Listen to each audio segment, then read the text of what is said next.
The galaxy was old. It had seen empires rise and fall like waves on an endless ocean. It had witnessed the birth of stars and the death of worlds, and in all its ancient history, it had learned one simple truth: power was everything. The Galactic Concordance was proof of this truth. 4,000 species had joined together under its banner, not out of friendship or shared dreams, but because unity meant survival.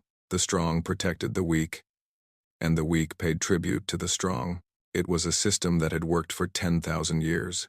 When humanity first appeared on the galactic stage 3 centuries ago, no one paid much attention. They came from a small blue planet on the edge of an unremarkable spiral arm. Their ships were slow, their weapons were primitive, their population was tiny compared to the great empires of the galaxy. The Concordance Council debated for less than an hour before granting humanity membership. They were harmless, the council decided.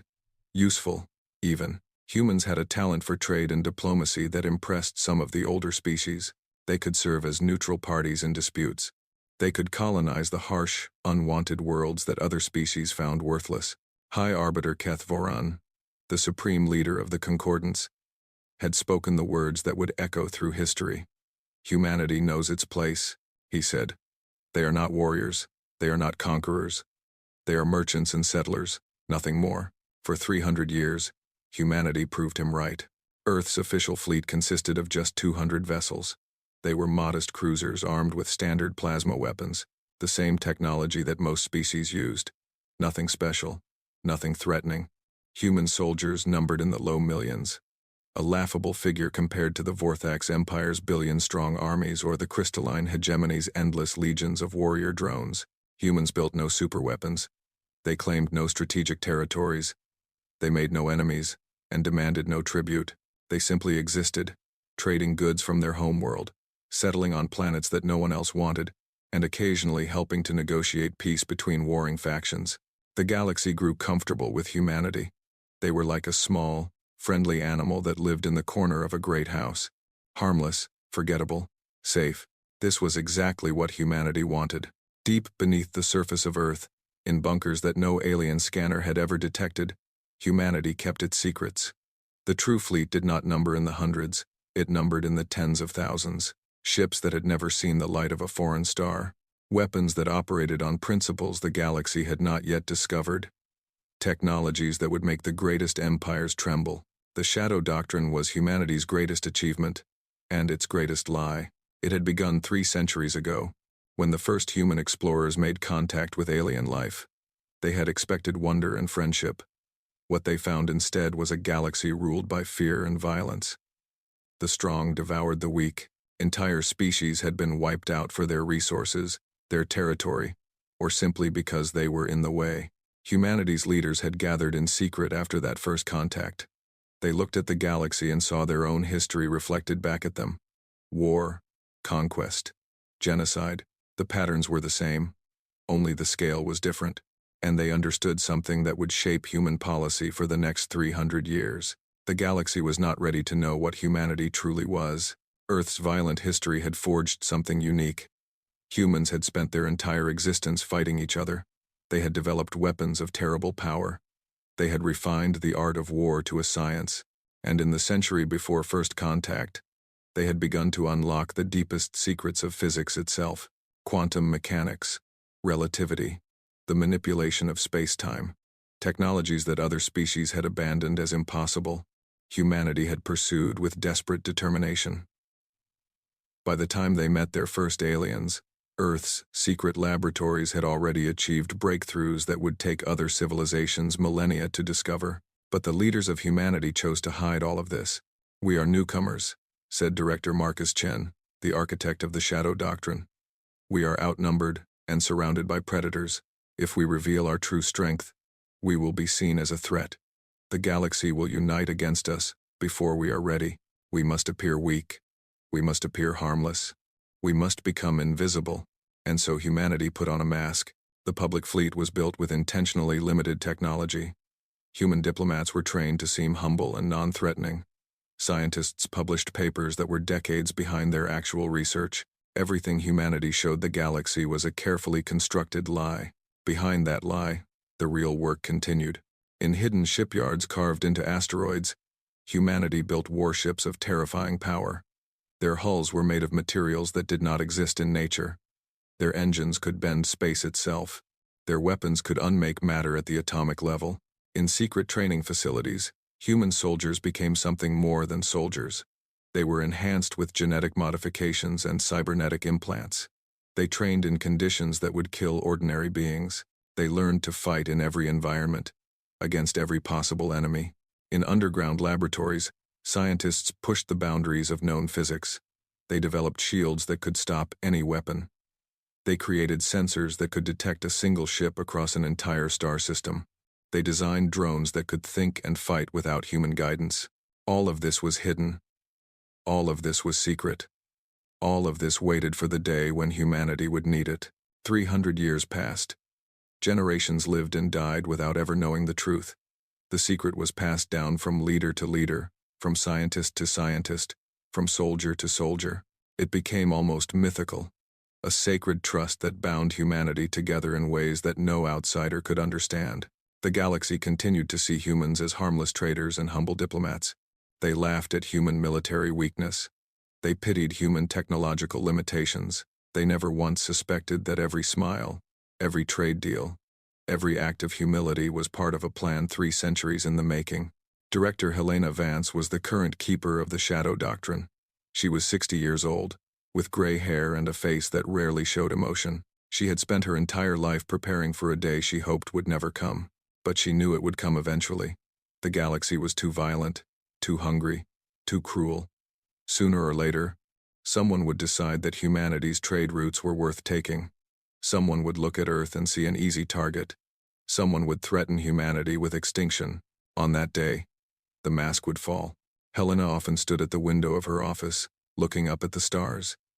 She thought about the weight of the secret she carried. She thought about the 87,000 warships hidden in the darkness between planets. She thought about the weapons that could crack worlds like eggs. She thought about the soldiers who waited in their hidden bases, ready to fight and die for a species that did not know they existed. And she thought about the moment when the galaxy would finally understand the truth. Humanity had not survived its violent history by being weak. It had not reached the stars by being timid. It had not spent 300 years building in secret because it feared war. Humanity had done all of this because it understood war better than any species in the galaxy. It knew that the greatest victory came not from showing strength, but from hiding it, not from making threats, but from letting enemies underestimate you, not from conquering others, but from making sure that no one would ever dare to try conquering you. The Shadow Doctrine was not a defensive strategy. It was the ultimate expression of human military philosophy, and soon, very soon, the galaxy would learn what that meant. Helena turned away from the window and walked to her desk. A message was waiting for her. A fleet of alien warships had been detected moving toward human space. Their intentions were hostile. The day had finally come. She pressed a button on her desk, activating a communication channel that had not been used in 300 years. "This is Director Vance," she said calmly. "Initiate protocol revelation. The Shadow Doctrine is now active. Across human space, in hidden bases and secret shipyards, lights began to turn on. Engines began to warm. Soldiers began to suit up. And 87,000 warships began to prepare for war. The mask was about to fall. And the galaxy would never be the same again. The Zelari were hunters. It was written in their blood, carved into their bones, and burned into their minds. For 50,000 years, they had roamed the stars, taking what they wanted and destroying what they could not use. 600 star systems bowed before their empire. 100 species had gone extinct at their hands. They feared nothing because nothing had ever given them reason to fear. Supreme Warlord Tethkon stood on the bridge of his flagship, the Eternal Hunger, and stared at the star map before him. His massive frame towered over his officers. His scales were the color of dried blood, and his eyes glowed with the cold light of a predator. He had conquered 30 worlds in his lifetime. He had personally killed thousands of enemies. He was the most feared being in the Zelari Dominion, and he had grown tired of waiting. For decades, the Zelari had watched humanity's trade routes with hungry eyes. Those routes were among the most profitable in the galaxy. Human merchants moved goods between hundreds of worlds, collecting wealth that the Dominion believed should be theirs. Diplomatic requests had been made. Tribute had been demanded. Humanity had politely refused every time. Teth Khan was not a patient creature. He had tried words. Now he would use blood. 10,000 ships, he announced to his war council. We will take 10,000 ships to the human homeworld. We will give them one chance to surrender everything.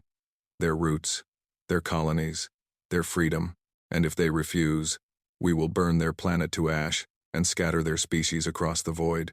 His officers roared their approval. 10,000 ships was massive overkill for a species with only 200 vessels. But the Zeltari did not believe in fair fights. They believed in absolute victory. The war fleet assembled in Zeltari space. It was a sight that would make any species tremble. Massive dreadnoughts bristling with weapons, carrier ships holding thousands of fighter craft, troop transports carrying millions of warriors hungry for conquest. It was the largest military force the Dominion had deployed in a century. When the fleet departed for human space, Supreme Warlord Teth Khan broadcast his ultimatum across every communication channel in the galaxy. He wanted everyone to see. He wanted everyone to know what happened to species that defied the Zeltari. Humanity. His voice boomed across the stars. Your time of freedom has ended. You will surrender your territories, your colonies, and your sovereignty to the Zeltari Dominion. You will become our servants, and you will be grateful for the mercy we show in letting you live. You have one solar cycle to comply. If you resist, we will wipe your species from existence. Every man, woman, and child will die. Your planet will be reduced to rubble. Your very memory will be erased from history. He paused, letting his words sink in across 1,000 worlds. This is not a negotiation. This is your only warning. The galaxy reacted exactly as Teth Khan expected. Fear, sympathy, and, most importantly, inaction. In the halls of the Galactic Concordance, diplomats whispered to each other in worried voices. Humanity was about to be destroyed, and there was nothing anyone could do about it. The Zeltari were too powerful. Their fleet was too large. Any species that tried to help humanity would become the next target. High Arbiter Keth Voran called an emergency session of the Concordance Council. Representatives from hundreds of species gathered to discuss the crisis. But the discussion was short and hopeless. We cannot intervene, said the ambassador from the Vorthax Empire. The Zeltari have made their intentions clear. Any interference will be treated as an act of war. Humanity has no defensive treaties, added the delegate from the crystalline hegemony. They chose neutrality. They chose to stand alone. We are not obligated to die for their choice. Perhaps we can negotiate for survivors, suggested a smaller species. The Zeltari sometimes keep useful slaves. Humanity could live on in some form. Keth Voran listened to all of this with a heavy heart. He did not hate humanity. He had even grown fond of some human diplomats over the years. But fondness was not worth risking his own species for. We will observe, he declared. We will not act. The session ended. The galaxy turned its eyes to human space, waiting to watch a species die. But something strange happened next. Humanity's response came not from a terrified government begging for mercy. It came from a single woman standing calmly before a galactic broadcast. Director Helena Vance looked into the camera with eyes that held no fear. Her voice was steady and clear. The Zeltari Dominion has threatened humanity with extinction, she said. We have received Supreme Warlord Teth Khan's ultimatum. She paused, and something in her expression sent a chill through every being watching. We decline. Across the galaxy, diplomats gasped. Officers on Zeltari ships laughed at the foolishness of this tiny species. But Helena was not finished. We would like to offer the Zeltari Dominion a final opportunity to withdraw from human space, she continued. This offer is not made out of weakness. It is not made out of fear. It is made because we believe in giving every enemy one chance to walk away. Her eyes seemed to look directly at Teth Khan, though she was light years away. What comes next cannot be undone. Supreme Warlord, your ships, your warriors, your empire, everything you have built could end in the next few hours. I am asking you, one last time, to reconsider. She folded her hands. The choice is yours. The broadcast ended. Silence fell across the galaxy. Then the laughter began. On the bridge of the eternal hunger, Teth Khan threw his head back and roared with amusement. His officers joined him, their harsh voices echoing through the ship. The human female had just threatened the greatest military power in the galaxy with 200 tiny ships. It was the most absurd thing any of them had ever heard. She has courage, Tethkan admitted, still chuckling. I will give her that. Stupid, pointless courage, but courage nonetheless. He turned to his tactical officer. Plot a course for the human homeworld. Maximum speed. I want to be there before their pathetic fleet can even form a defensive line. Yes, Supreme One. The Zelari fleet surged forward, 10,000 ships of war hungry for blood. In the Concordance Council chambers, Keth Voran watched the broadcast with confusion.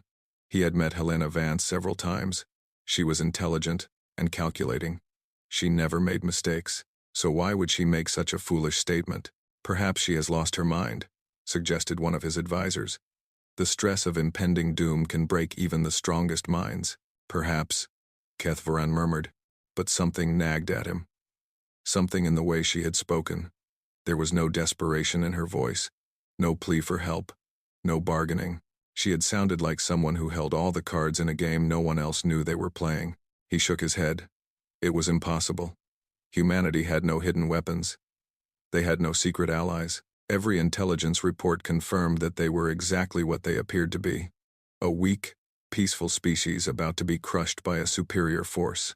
And yet, Keth Voran found himself unable to look away from the tactical display showing the Zelari fleet moving toward human space. Some ancient instinct, something buried deep in his species' memory, was telling him that something was very wrong. He did not know what it was, but he suspected he was about to find out. On Earth, Director Helena Vance watched the Zelari fleet approaching on her own tactical display.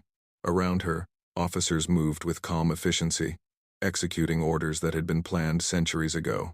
How long until they reach Sol space? She asked. 6 hours, replied her tactical officer. Helena nodded. Begin positioning the fleet. Silent running, no active sensors. I want them to see nothing until the moment I give the order. Yes, Director. And the message to the civilian population? Helena considered for a moment. For 300 years, most of humanity had lived in ignorance of the shadow doctrine. They believed they were defenseless.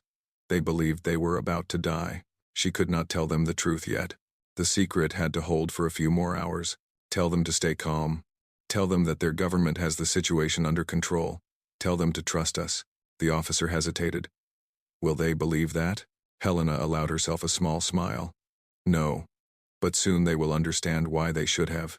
She turned back to the display, watching the red dots of the Zelari fleet moving closer and closer to human space. 10,000 ships, millions of warriors, the most powerful military force the galaxy had seen in a century. They had no idea what was waiting for them, and in 6 hours, the galaxy would learn a truth that would shake it to its foundations. Humanity was not prey. Humanity had never been prey, and the Zelari were about to discover what happened when predators hunted wolves in sheep's clothing. The Zelari fleet entered Sol space like a wave of death. 10,000 warships spread across the void, their weapons charged and their warriors ready. Supreme Warlord Tethkan stood on his bridge, watching the small blue planet called Earth grow larger on his display. In a few hours, that planet would be a graveyard. Where is their fleet? Asked his tactical officer, scanning the surrounding space. I detect only 187 vessels holding position near the third planet. Tethkan snorted. That is their fleet. All of it. Pathetic, is it not? The officer nodded, but something troubled him. Supreme One, I am detecting unusual sensor interference in several regions of the system. The asteroid fields, the outer planets, the dark spaces between worlds. Our scans cannot penetrate these areas. Debris. Cosmic dust. Nothing more. Tethkan waved his clawed hand dismissively. Humanity does not have the technology to hide anything from us. Their tricks are as primitive as their weapons. The fleet continued forward. The human ships made no move to attack. They simply held their position, waiting. Tethkan found their stillness amusing. They were probably frozen with fear, he thought. Their captains were probably praying to whatever gods humans believed in. Open a channel to the human commander, Tethkan ordered. I want to hear them beg. The communication link crackled to life. Instead of a frightened officer, the calm face of Director Helena Vance appeared on screen. She looked exactly as she had in her broadcast. No fear. No panic. Just quiet certainty.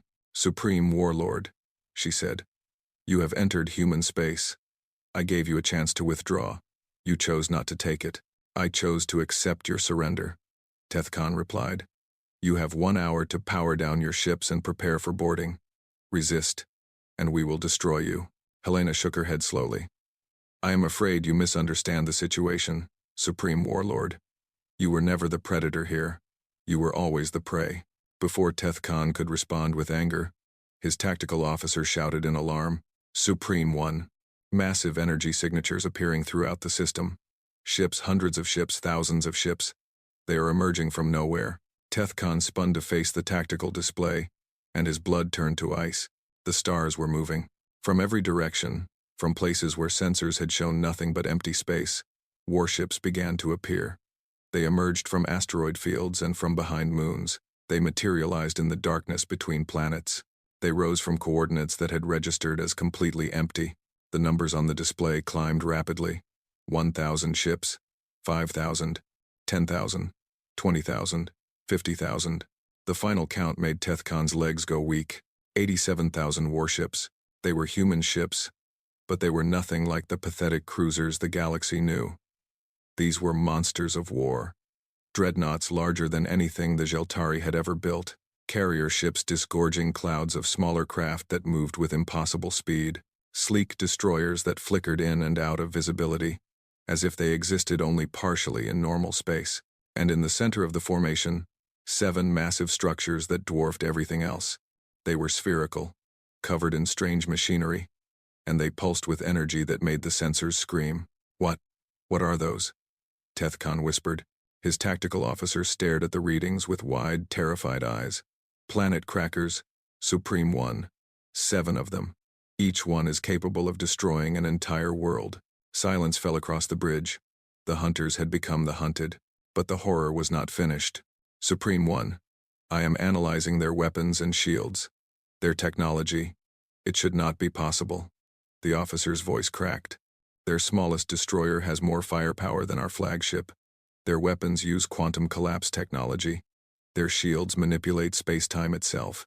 We have nothing that can hurt them. The Zelari fleet, 10,000 ships of war, suddenly looked very small, very weak, very alone. Director Helena Vance's voice filled the bridge once more. Now you see, she said. Now you understand. Humanity did not hide because we were afraid. We hid because we chose to.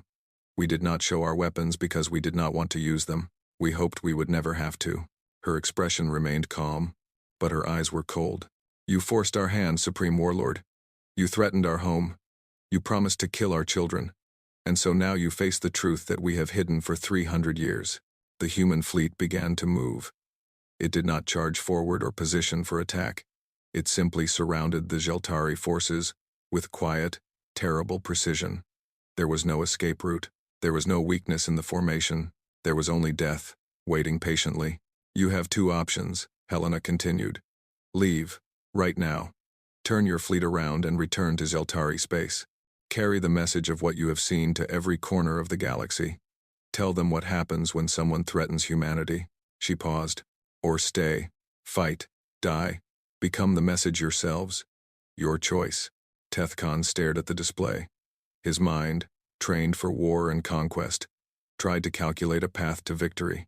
There was none. His fleet was outnumbered nearly 9-1. The enemy technology was centuries beyond anything the Zelari possessed.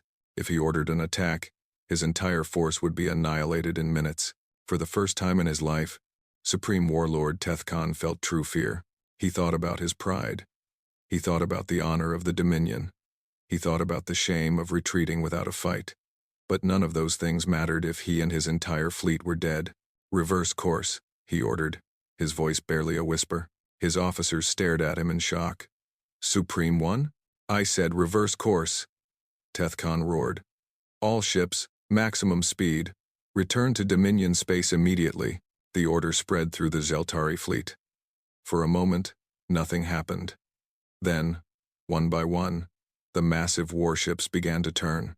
Their engines flared to life. They fled, retreating from human space like frightened animals running from a predator. The human fleet did not pursue. It did not fire. It simply watched in silence as 10,000 ships of war ran away. On the bridge of the Eternal Hunger, Tethkon stood motionless, watching the human ships shrink on his display. He had come to Sol Space as a conqueror. He left as a defeated fool. The most powerful military force the Dominion had ever assembled had been humiliated without a single shot being fired. "Transmit our sensor logs to High Command," he ordered quietly. "Transmit them to everyone. The entire galaxy must know what we have seen." His tactical officer nodded. "Yes, Supreme One." The data began to flow across the galaxy. Recordings of the human fleet's emergence. Scans of their impossibly advanced technology. Analysis of weapons that could unmake matter and shields that bent space. All of it, transmitted to every corner of the galactic concordance. Within hours, 4,000 civilizations would see what the Zelari had seen. They would analyze the same data. They would reach the same conclusions, and they would understand that everything they thought they knew about humanity was a lie. Back on Earth, Director Helena Vance watched the Zelari fleet retreat. Around her, officers celebrated quietly. Some embraced each other. Some wept with relief. The moment they had prepared for across generations had finally come, and humanity had survived. "Director," said her aide, "the Zelari are transmitting our fleet data to the entire galaxy." Helena nodded. "Good. Let them. It saves us the trouble. What happens now?" Helena turned away from the display and looked out a window at the stars. For 300 years, humanity had worn a mask. They had pretended to be weak. They had let the galaxy believe they were harmless. That mask was gone forever now. "Now," she said, "we find out how the galaxy reacts to the truth. We find out if they accept us as we really are, or if they unite against us in fear." She paused, "and we prepare for whatever comes next." The stars twinkled in the darkness. Somewhere out there, billions of aliens were about to learn that the universe was not what they thought it was. The small, harmless species they had ignored for 3 centuries was not small. It was not harmless. It was the most dangerous civilization the galaxy had ever produced. And now, everyone knew it. The recordings spread across the galaxy like a plague. Every species with access to a communication network received the Zelari sensor logs within hours. Scientists analyzed the data. Military commanders studied the formations. Political leaders watched the footage of 87,000 human warships emerging from nothing. And then came the silence. For 3 days, the galactic communication networks went almost completely quiet. Species that normally chattered endlessly about trade and politics and petty disputes had nothing to say. They were too busy trying to understand what they had just witnessed. On the Vorthax homeworld, the Supreme Military Council gathered in their war room. Holographic displays showed the human fleet from every angle. Officers pointed at individual ships, trying to identify weapons and capabilities. The numbers did not make sense. The technology did not make sense. Nothing made sense. "Their smallest ship outguns our largest battleship," the Vorthax fleet commander reported. "Their shields use some form of space-time manipulation that our weapons cannot penetrate. Their quantum collapse warheads can destroy matter at the atomic level. One of those warheads could obliterate an entire continent."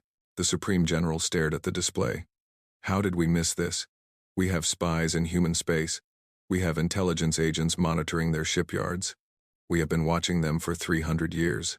They showed us what they wanted us to see," the fleet commander answered. "Every report, every observation, every piece of intelligence, it was all part of their deception. They built their real fleet in hidden facilities that we never detected. They developed their technology in secret laboratories that did not appear on any of our scans. That level of deception would require perfect discipline across their entire species. No leaks, no traitors, no accidents. For 3 centuries. The fleet commander nodded slowly. "Yes, sir. That is exactly what they achieved." The Supreme General sat down heavily in his chair. The Vorthax were one of the most powerful military species in the galaxy. They had 1 billion soldiers and thousands of warships.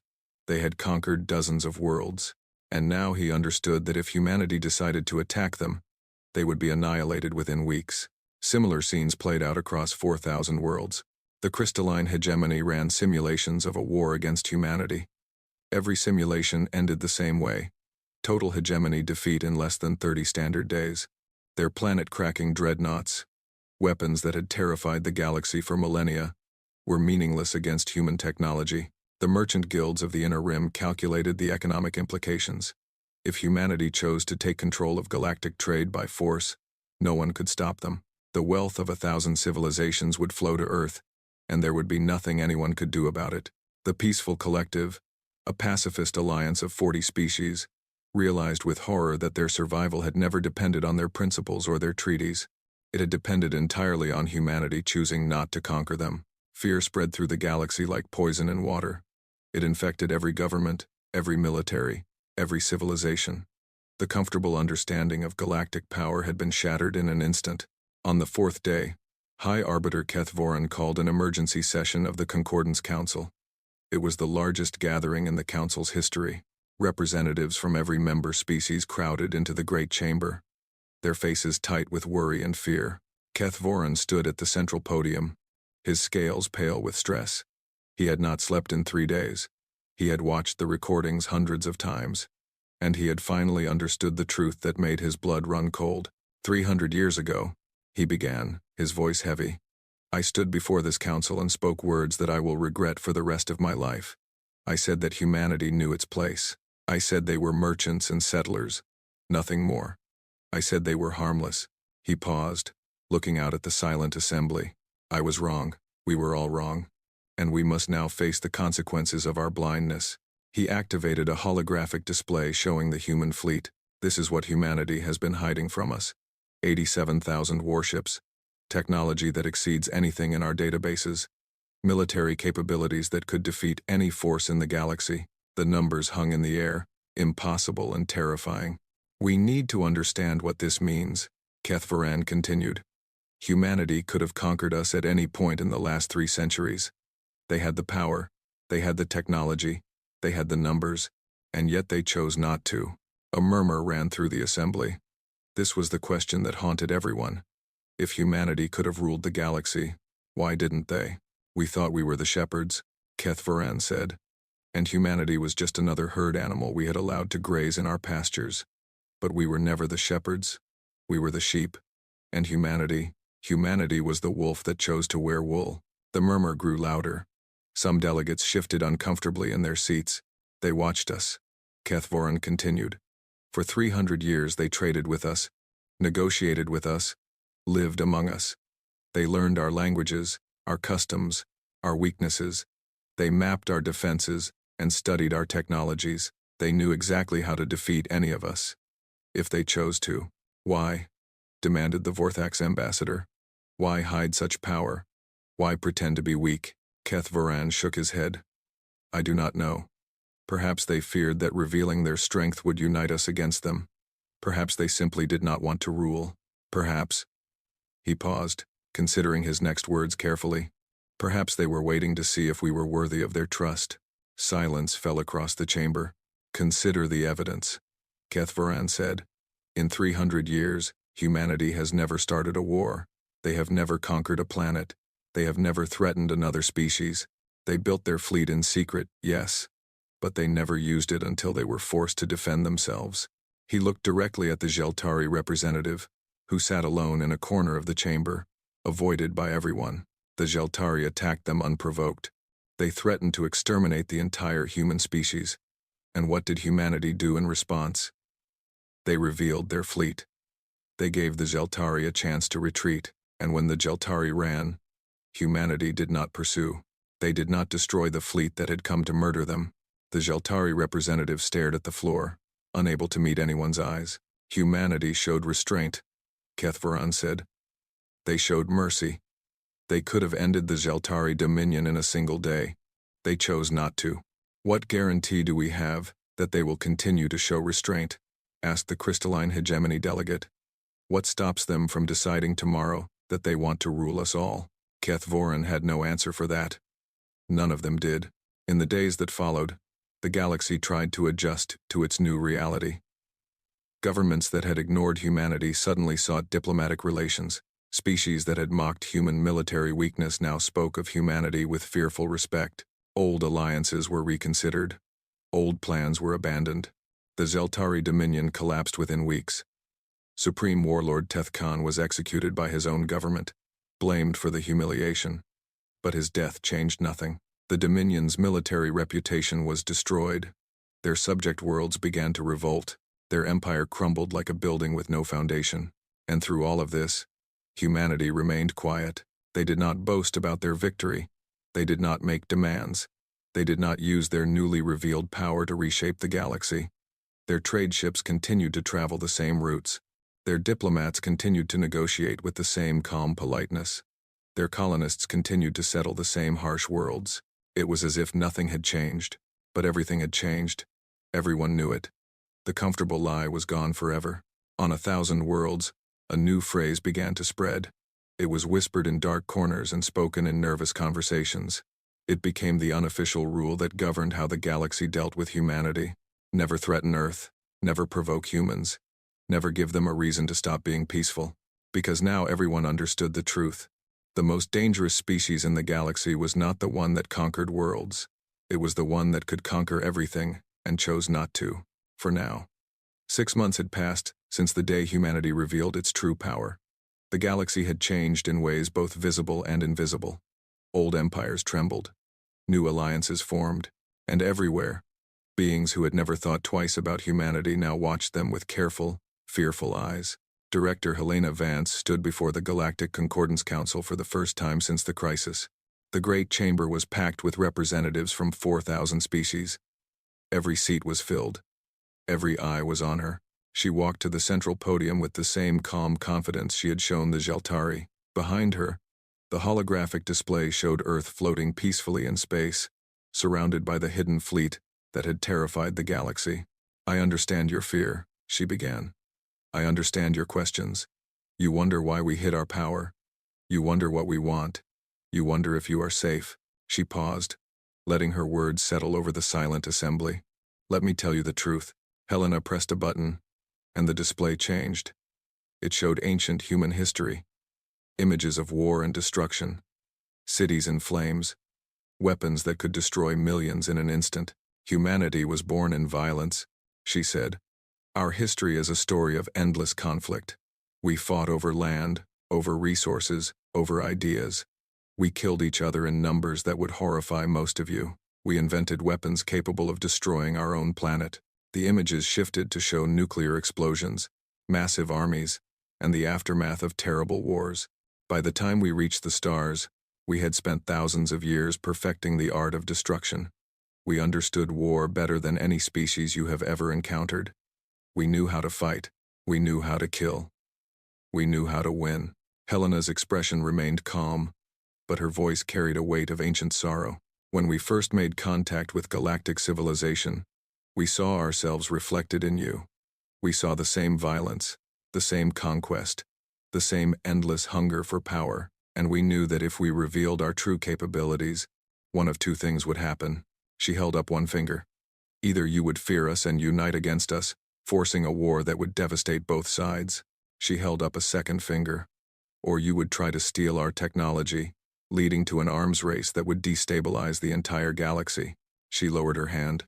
"We wanted neither of those outcomes, so we made a choice. We would hide our strength. We would wear the mask of a peaceful, harmless species. We would join your civilization not as conquerors, but as neighbors." The display changed again, showing 3 centuries of human integration into galactic society. Trade agreements, diplomatic missions, colony ships settling distant worlds. For 300 years, we lived among you. We learned your languages and your customs. We made friends and built relationships. We contributed to galactic civilization in every way we could except through force. Helena looked out at the assembly. "We hoped that someday we could reveal the truth peacefully. We hoped that the galaxy would evolve, that it would become less violent, less aggressive, less dangerous. We hoped that when you finally learned who we really were, you would accept us as partners rather than fear us as threats." She shook her head slowly. "The Zelari forced our hand. We did not want to reveal ourselves this way.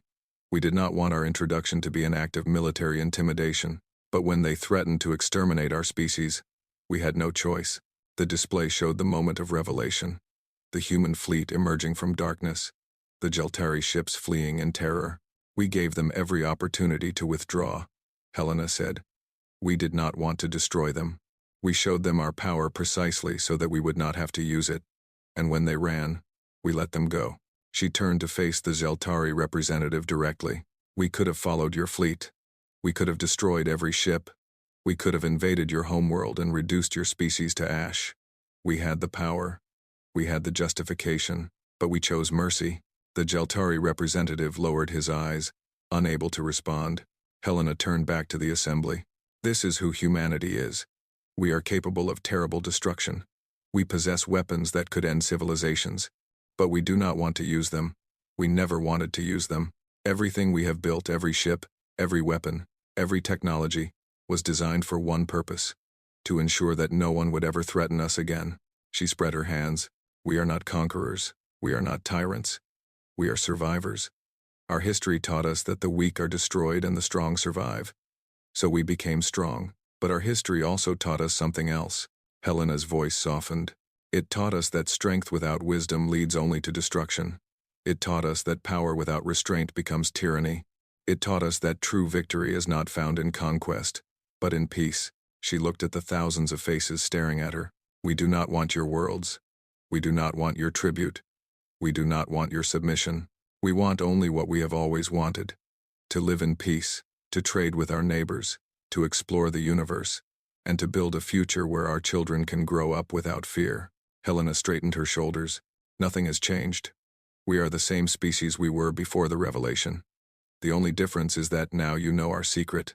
We ask nothing more from you than we asked before. We offer nothing less than we offered before. We remain committed to the Galactic Concordance and to peaceful cooperation with all species. She paused for a long moment. But let me be clear about one thing. We will not be threatened. We will not be bullied. We will not be pushed around. If any species attacks humanity or our allies, they will face the full power of our military. Not because we enjoy destruction, but because we will do whatever is necessary to protect our people. Her eyes swept across the assembly. We hope that day never comes. We hope that our fleet remains hidden in the darkness between stars, never needed, never used. But if it is needed, do not doubt our resolve. We have spent 300 years preparing for the worst. We pray we never have to prove what we are capable of. Helena stepped back from the podium. Thank you for listening. I am happy to answer any questions. The chamber remained silent for a long moment. Then, slowly, delegates began to rise. They did not ask questions. They applauded. It started with the smaller species, the ones who had always feared the great empires. They stood and clapped, relief visible on their alien faces. Then the medium powers joined them. Then the larger civilizations.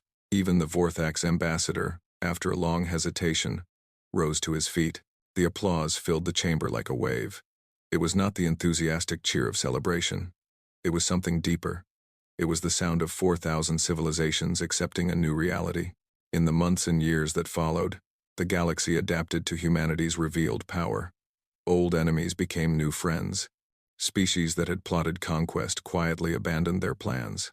The Zelari dominion, broken and humiliated, fragmented into a dozen smaller states that posed no threat to anyone.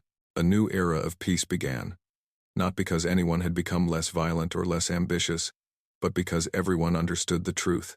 Humanity stood watch over the galaxy, not as rulers but as guardians. Their fleet remained hidden, waiting, ready, and as long as that fleet existed, no one dared to start a major war. Scholars would debate humanity's true nature for centuries. Were they protectors or potential tyrants, saviors or sleeping predators? The answer, perhaps, was that they were both. They were capable of anything, and that was precisely why they chose to be peaceful.